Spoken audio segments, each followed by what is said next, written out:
I have a friend who he set up terms to buy a commercial asset where he didn't have to pay the seller a penny for 6 months. And so he bought the property. Over that 6 months, he improved the value of the property to the point where it was cash flowing very well by month 4. And then he had months 5 and 6 that were pure profit before he started having to pay that seller financing note. So you can get as creative as you want. At the end of the day, you're sitting across the table from another human being and everything is negotiable. So while there are standards to what seller financing traditionally looks like, just know everything is flexible. Nothing is off the table. Nobody's born incredible. People who do incredible things simply took the right steps. This is our journey. This is the hunt for incredible. Hello and welcome back to another episode of the Hunt for Incredible, where we break down how people do incredible things so you can apply it to your own life. So today is another solo episode that was brought up by popular demand, and we're going to be covering creative financing in commercial real estate. So it's going to be a quick episode that will add a ton of value to you if you're not deeply familiar with these methods, because effectively what they do is raising capital increases the amount of money that you can bring to the table. Creative financing reduces the amount of money required to bring to the table. So in nearly every real estate transaction, you're going to have creative financing. In the hotel that we bought last year, we actually used 3 forms of creative financing all stacked on top of each other. So it's an incredibly valuable tool that creates opportunities where there are not opportunities. We also had on episode 57, a member in our community, Kyle Moffitt. He raised 100% of the money to buy his hotel with private debt, which is also a form of creative financing. So he didn't spend a penny out of his own pocket. If you haven't checked out that episode, check that one out. That one goes very deep on raising private debt specifically to fund deals. What we're going to be covering in this episode is a high-level overview of the various forms of creative financing. And we're also going to be covering how to approach them in the conversation, because you never just want to right out the gate talk to a broker or a seller and ask them if they're open to creative financing, because that can raise some major red flags around your ability to raise capital. Because effectively, if you're coming to the seller and you're saying, hey, I need to bring less money to the table, are you open to it? That might signal that you don't have a lot of capital available to you. And anytime a seller or a broker senses that you might not have a lot of capital, or that you might not be able to get the deal across the finish line, it raises flags and it reduces their interest in selecting you as the buyer. I have seen in instances where a seller will select an offer that is not as good as another one because they were more confident in that buyer getting the deal done. Getting these deals done takes a lot of work and effort from all parties. And so giving them confidence is really important. So all that to say is you want to make sure that the way you present these things in the conversation is framed in a way where it is beneficial to the seller as opposed to a requirement on your end. So with all that said, let's go ahead and dive in. So creative financing, we have things like seller financing, master lease options, etc. We'll cover all those things. But before we do, it's important to start with the first conversation, the intro, and how we should be thinking about creative financing. Because with creative financing, your goal is to solve the seller's problem post-close. So after you close on the deal, what problems will come up for the seller that they are trying to solve? Those are the problems that you're trying to solve with creative financing. You're not trying to solve the problem of just getting to close. You're trying to solve the problem of getting to close for yourself. But in terms of the seller, because the seller is really who needs to buy into this to give you great terms and to structure the deal in a creative way so it works out, your hyper focus should be on, how do I solve this seller's problem post-close? What do they want to do with the funds? Do they want to retire and kick it on the beach, or are they going to use that capital to invest in another property? Because if they're going to retire and kick it on the beach, then they're going to have to figure out, they're now introduced with the problem post-close of, what do I do with all this money? How do I reduce my tax burden, etc.?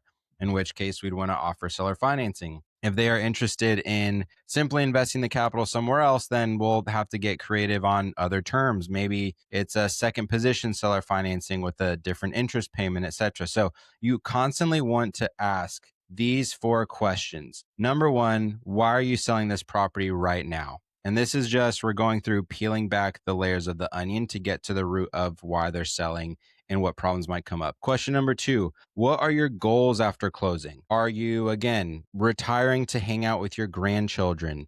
Are you going to spread it across multiple investments to preserve your wealth? Are you, etc.? So what is your goal afterwards? What are you going to do with the money? What are you going to do with your life? And why are you going to do those things? Question number 3, what do you need the proceeds for? This ties into what are your goals after closing, but it's much more specific on what are you going to do with the money specifically, and how are you going to use that money to accomplish your goals? And question number 4, are there any pain points post sale that are coming up? For example, a capital gains tax. If you buy a property and that seller receives $3 million cash, they now have a problem on their hands of paying capital gains tax and figuring out what to do with that money to release the tax, to reduce the tax burden, etc. And on and on. So those are the questions that you want to understand. Once you have those answers, you are now able to look at the different creative financing options, and given the trade-offs of each creative financing option, select one that best fits what the seller is going to be experiencing post-close. And it's also important to keep the mindset, if the seller gets that closer to their price and terms,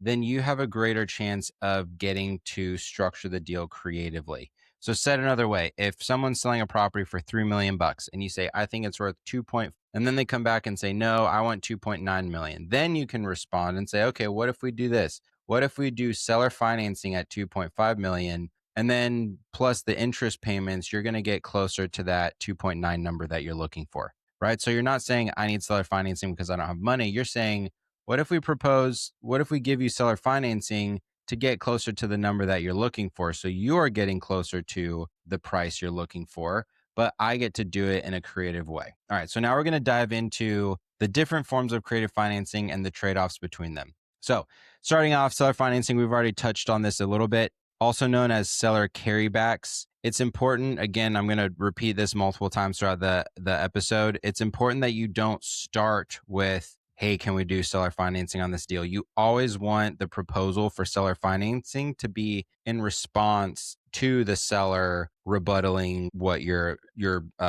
offer was. So again, they want 3 million, you offer 2.5, they say no, we want more. You say, okay, what if we do seller financing to get you more? So you're structuring it as a way that benefits them. The benefits to the buyer, it's pretty straightforward. I'm not going to spend a lot of time on this. You can often negotiate lower interest rates than what banks are doing. This is totally different than residential. So if you have short-term rentals or most of your assets are in residential real estate, this is different in that in residential real estate, interest rates for seller financing are generally more than what the bank will lend on, because generally it's for people who cannot get lending from banks because their credit is not good.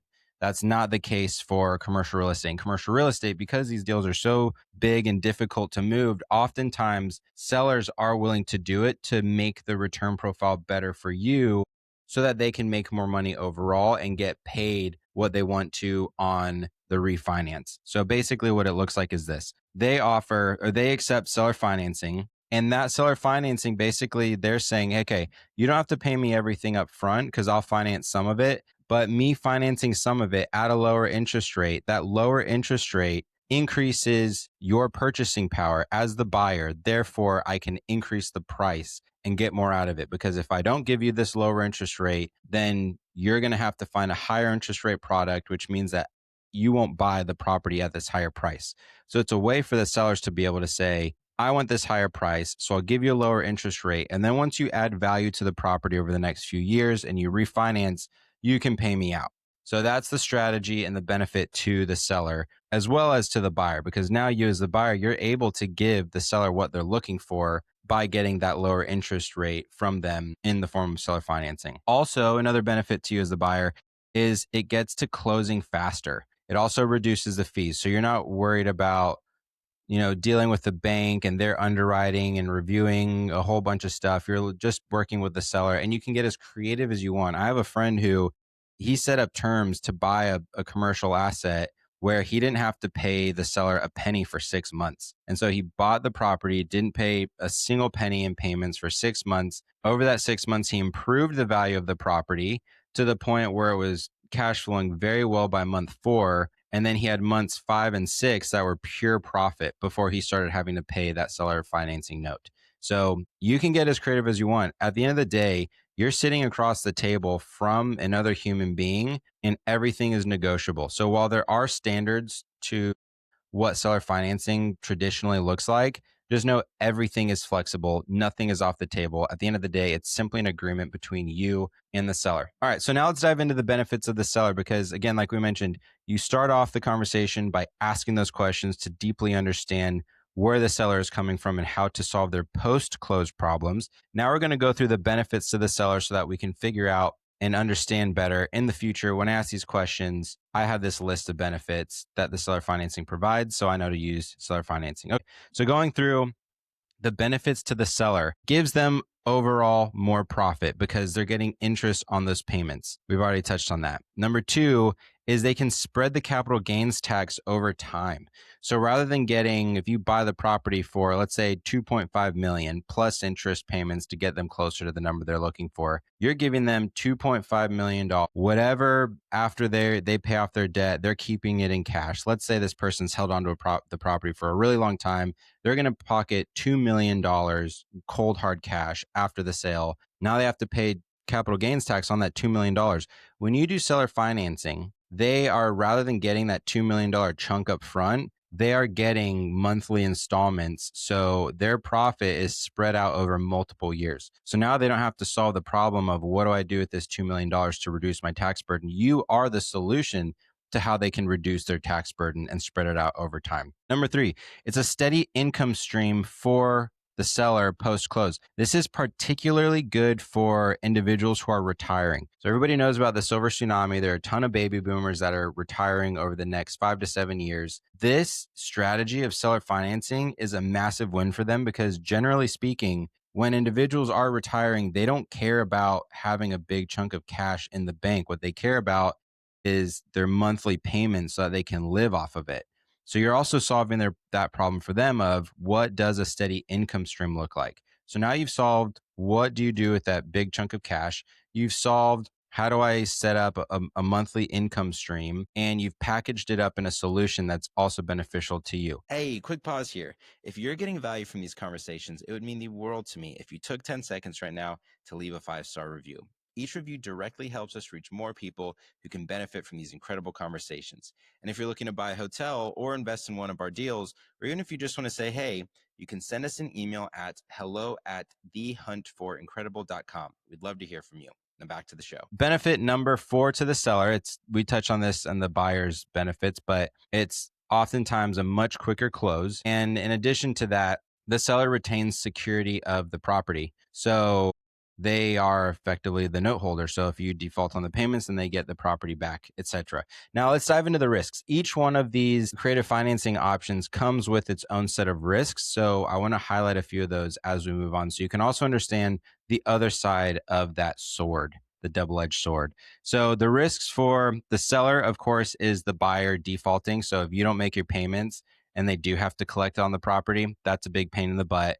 For the buyer, there aren't really a ton of risks other than the balloon payment. So you want to be mindful. Like I said before, the seller is generally offering seller financing with the intent of getting all of that debt paid off at the refinance in 3 years, generally 2 to 4 years, but we'll say 3 years. So that 3-year mark, if you don't get the property where it needs to be for that refinance and you're not able to refinance it, then there's a risk of that payment ballooning up. So we did about a 5% for our property that we bought last year. When we did seller financing, 30% of the note was, or 30% of the debt was financed via seller financing for 3 years. And so we did have an option to extend it over the course and make it 5 years total, in which case we started at 5% interest. And over the 5 years, it steps up from year 3 to 5, it steps up to about 7%. So that's something that we need to be mindful of. And we're planning to refinance within about 3 to 4 years. So it's not going to be a big issue for us because we did plan that out. But that is something that you want to pay attention to. How does this note change over time? And am I okay with the risks involved with will I be able to land the plane? Will I be able to refinance in a timely manner so I don't lose the property? All right, moving on to master lease agreements. So master lease agreements, I'm sure I know fewer people have heard about, because I just was on a call and I was taking polls. Most people have heard of seller financing. Master lease agreements are one of the most beautiful and least utilized creative financing methods that is out there. And that's because it does come with some risks, but it also comes with some tremendous upside. So effectively, what a master lease agreement is you are agreeing to lease the property with the option to purchase it at a set price down the road. For example, I'll just keep using that $3 million example. If someone's selling the property for $3 million and you believe you can turn it into a $6 million property over the course of 3 years, and you approach them, you can offer to lease the property with the option to purchase it at $3 million. So let's say you think the property is worth 2.5 million. They say, no, I think it's worth 3 million. You say the numbers don't work at 3 million. They only work for me at 2.5 million, but I'll make you a deal. What if I lease this property from you and I operate it? I get to make the improvements, etc., with the option to purchase it for $3 million down the road. Oftentimes, this still solves the seller's pain points, because again, the seller may just be interested in retaining ownership of the property or their monthly payments. Another massive benefit to the seller is, since they still own the property, they own the soil, you're just leasing it, they still get the tax benefits. So that's a downside to you, is you're not going to get the tax benefits, but that is a benefit to the seller that you're able to give them. And so if you say, okay, I believe I can turn this property into a $6 million property over the next 3 years, then yeah, I'll go ahead and I'll lease it from you at the $3 million mark. And then I'm going to purchase it with the option to purchase in 3 years. 3 years down the road, what you can do is you take it to the bank and you show them this property is worth $3 million. I want 70% financing on it. So that means they'll give you $2.1 million. So if you, actually, wait, let me do this math again. Okay. If you go to the bank, you say it's worth $6 million and I want 70% loan to value. So you give me, in the form of debt, 70% of what this property is worth. They'll give you $4.2 million. You turn around and you buy that property for $3 million with the $4.2 million note you had. And then now you can take that $1.2 million remaining and do whatever you want with it. You can pocket it. You can reinvest into the property, whatever you want. So that gives you tremendous upside. Now, the risks that you want to be mindful of with this strategy is, if you don't end up adding enough value to the property and you end up not buying it, then you just sunk a bunch of time and money into something that you don't get to reap the rewards of. So as a result, you want to do a few things. Number one is, generally speaking, when you do a master lease agreement, the seller will want a down payment. What you can negotiate is to use that down payment to add capital improvements or renovate the property. So let's say the person says, okay, I want to sell it for $3 million down the road, but I'll give you a master lease agreement. And in exchange, I want 20% down. So I want 600 grand down. Then you can say, no, I'm not going to give you 600 grand down. I am just going to take that money. How about we do this? I'll take that money and I'll invest it into the property and do the capital improvements. And as a result, you will now have a property that is worth more. So if I end up, not purchasing the property down the road, you now have an asset that's worth more money. So that's valuable to the seller. The second thing you want to keep in mind is you want to make sure that the runway you have, so in this example, we're using 3 years, you have 3 years to purchase it. You want to make sure that you get all of your money back that you've put in within 2 years. Within 1.5 years. You want it to return back in 50% of the time that you have the agreement for. So if you say, okay, I'll do a master lease agreement for 5 years, then you want to be able to recoup all of your money within 2.5 years. The reason is, you never want to have money that stays in the deal that you lose. If you end up not purchasing the deal, you at least want to make a profit off of it. You at least want to be able to say, I pulled out and doubled the money that I put in over the life of this thing, even if I didn't keep it. And then that also gives you buffers so that if it does take longer to stabilize the asset, or if you don't stabilize it to the to the value that you were aiming to, then you give yourself some runway where you can still purchase the property. Maybe it's not going to be as insane of a deal as you were interested in, but you can still purchase it and you're still in an okay cash position because you did cash flow and have some profit. So that's another important one. Now back to the benefits to the seller so that you know how to bring this up and add value. Is number one, again, it avoids the capital gains tax since it's not a sale. Number two is that individual gets lease payments post close. So again, if they're retiring and they just care about payments, that's a huge benefit. Number three is the tax incentives. They can continue to claim depreciation on that property since they still technically own it. And then number four, of course, it's totally hands off. So generally speaking, with these master lease agreements, you are agreeing to have full control of the property. You're not just operating it. You're not a property manager that's leasing it. You have the full right to do renovations and redo the branding and top to bottom. Like you own 100% of that asset. It's effectively like a triple net lease if you're familiar with other asset classes where you're paying every single thing top to bottom and the seller literally just owns the property on paper. That's it. Now, in terms of the risks, of course, we already mentioned you as the buyer that you don't own title. So if anything happens to where you end up not purchasing the deal, then you could lose money from the money that you and time that you invested into that deal that you didn't get out. For the seller, the challenge or the risk is mismanagement. So again, if you default it and then they have to take the property back over. But generally speaking, hopefully you negotiated to where you're adding value to it. So the seller is not worried about that risk at all. And then the risk, of course, this is less of a risk, but something for everybody to keep in mind when you're actually setting up the agreement is you need a clear exit strategy. You need clear writing to be able to say, I have the option within the next 3 years to purchase this property for $3 million, period, and have a legal team cross all the T's and dot all the I's to make sure that when you get there, you do have that option. All right. Subject to, now we're on the third form of creative financing. Subject to and loan assumption. I'm going to group these together, but they are slightly different. So I'll start with loan assumptions because they're very straightforward. So when you are assuming a loan, you are effectively transferring that loan formally from the seller to the buyer. So your name is being added to the lending product, the debt product that the seller's name was originally on. Subject to works a little bit differently. With subject to, the seller still makes the payments and the seller's name is still on that loan, but you are making the payments through the seller. It's worth noting some banks do not like that and they have clause that can be triggered where if it's not like they basically it's called a due on sale clause where they say if somebody else besides the person we gave this loan to is making the payments, then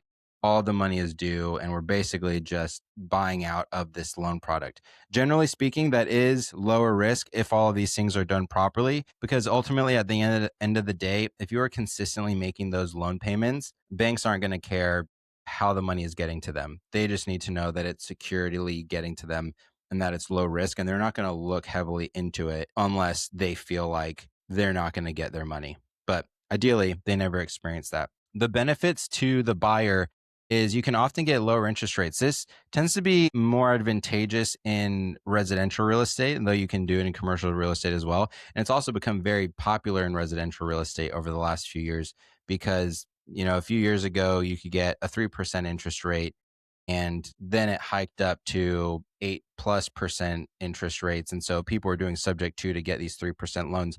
When we bought the hotel, we actually bought a small portfolio. So we bought a hotel and a duplex together. With the duplex, we did subject to, and we were able to get that 3% interest rate for 25 years left on that duplex. And then, of course, we did seller financing on top of that. And then we did a down payment. So we put about 20% down. We did 30% seller financing at that 5%. And then about 50% of the property value was still in that 3% debt. So we just effectively took over those payments. And a benefit to the seller with all this is things can move quickly. And they also, again, back to the purchasing power, if they're able to offer you a product that is at a lower interest rate, that increases your purchasing power and sweetens the deal for you while giving the seller the ability to ask for a higher price point. So they are just, again, anticipating that in a few years, you're going to be able to cash out of that. Let's see. I think that's mostly everything for that one. And so a quick case study just to wrap this up is, so the Marlowe, our property in Solvang, California, we used three forms of creative financing. One of them is not even, I wouldn't call it technically creative financing, but it is financing outside of traditional banks. We used private money. So private money, also known as bridge debt in commercial real estate, for the lending product that we used.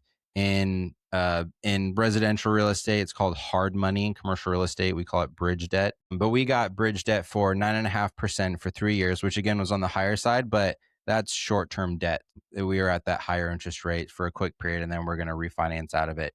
Secondly, we did seller financing. So again, we did 30% at 5% interest for 5 years. And towards the end of the 5 years, it does step up to the 7%. But we locked in initially the first few years at 5%. And then we also did the subject to at 3% for 25 years on the duplex that we bought with it. So with all that said, I want to convey, you can, of course, stack up the different forms of creative financing like we did and get creative with the structure, because you're constantly trying to say, okay, how creative can we get with this deal such that we can reduce the amount of capital that we have to bring to the table and reduce the payments moving forward so that we can sweeten the deal for everybody, give the seller the higher price that they're looking for, and overall just get this thing across the finish line. So that's it for creative financing. Shoot me a message if you guys have any questions, guys or gals. You can send me a message on Instagram. That's the best place to do it, at Gideon Spencer _. That's GIDEONSPENCER _ Would love to hear from you. Let me know what other topics you want to hear from. And then, of course, we'll continue getting these incredible guests on so you can learn through them. So you guys are awesome. I love you all. Take it easy. Peace.